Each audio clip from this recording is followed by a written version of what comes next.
ব্যক্তির যদি পাহাড়ের সমানও ঋণ থাকে, এই দোয়া যদি আমল করে আল্লাহ পাক ওই ঋণও শোধ করে দিবেন ইনশাআল্লাহ। রিজিক তো বাড়বেই ইনশাআল্লাহ, আপনার যত ঋণ আছে ইনশাআল্লাহ আল্লাহ পাক শোধ করে দিবেন। বিশ্বাস করলেন না? এই দোয়া শিখাই দিচ্ছি, এই জন্য আমাকে হাদিয়া দেওয়া দরকার, স্পেশালি আমাকে এখন হাদিয়া দেওয়া দরকার। এটা গুরুত্বপূর্ণ দোয়া শিখাই দিচ্ছি। আর ঋণ কেমন জানেন?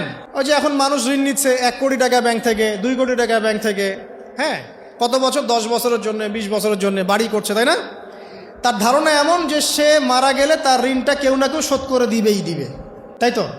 আর আল্লাহর রসুল কি বলছেন দেখেন, একজন মারা গেছেন, নবী সাল্লাল্লাহু আলাইহি সাল্লামের সময় একজন মারা গেছেন। তো নবী করিম সাল্লাল্লাহু আলাইহি সাল্লাম বলছেন, এই ব্যক্তির কি কোনো ঋণ আছে? একজন সাহাবী বলেন, হ্যাঁ ইয়া রাসূলুল্লাহ, তো ঋণ আছে। নবীজি বললেন, তোমরা ওর জানাজা পড়ো, আমাকে ডেকো না। তোমরা ওর জানাজা পড়ে নাও, আমি জানাজা পড়তে চাচ্ছি না। আমি এখন কেমন করে আপনাকে বুঝাবো ঋণ কত ভয়ঙ্কর জিনিস। আপনি যে ব্যাংক থেকে 3-4 কোটি টাকার লোন নিয়ে রাখছেন, লাখ লাখ টাকা লোন নিয়ে বসে আছেন, দিব্যি সুখে বসে আছেন, এমন চিন্তায় যে আপনার মৌত হবে না। আর নবী সাল্লাল্লাহু আলাইহি ওয়াসাল্লামের সময়ে একজন মারা যাচ্ছেন, তিনি বলছেন তোমরা জানাজা পড়ে নাও, আমি জানাজা পড়তে চাচ্ছি না। মানে ঋণগ্রস্ত ব্যক্তির জানাজাও তিনি পড়তেন না। তারপরে একজন এসে বললেন, ইয়া রাসূলুল্লাহ, আমি তার ঋণ শোধ করে দিব, তার যা ঋণ আছে আমি শোধ করে দিব। তখন নবী এসে জানাজা পড়লেন সাল্লাল্লাহু আলাইহি ওয়াসাল্লাম। তা আপনার এই কোটি কোটি টাকা ঋণ শোধ করার লোক তো রেডি আছে নাকি? আছে না? সমস্যা নেই, আপনার জানাজা পড়া হবে। কারণ হুজুরকে আপনি 5,000 টাকা দিবেন, হুজুর জানাজা পড়াই দিবে, কোনো সমস্যা নেই। তারপরে আপনার মিলাদও হবে, আপনার একটা বড়সড় দোয়াও হবে ইনশাআল্লাহ।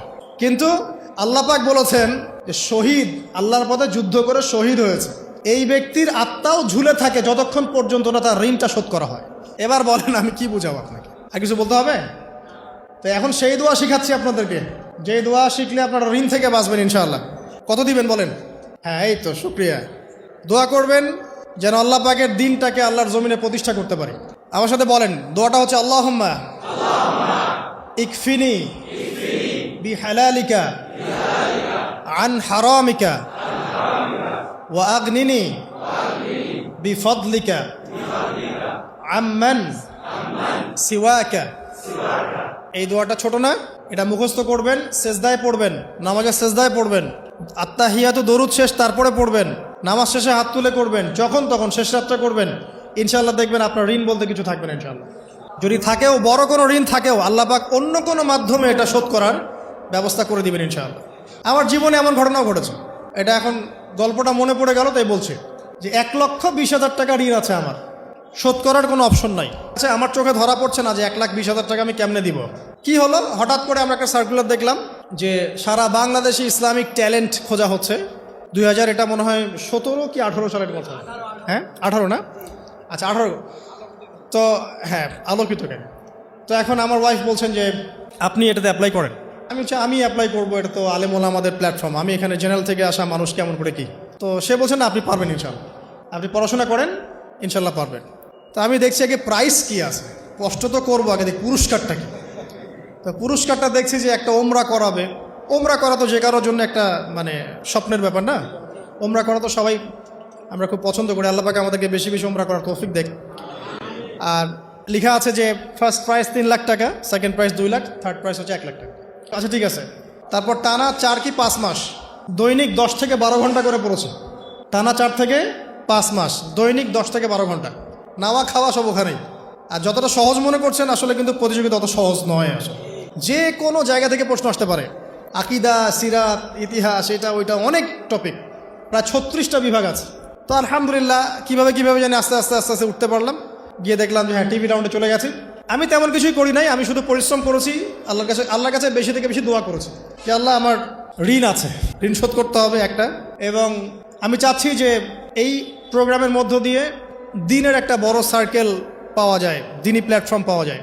তো আলহামদুলিল্লাহ আল্লাহ পাকের ইচ্ছায় সেখানে একটা ভালো রেজাল্ট হলো এবং সেখানে ওমরাও করা হলো আলহামদুলিল্লাহ।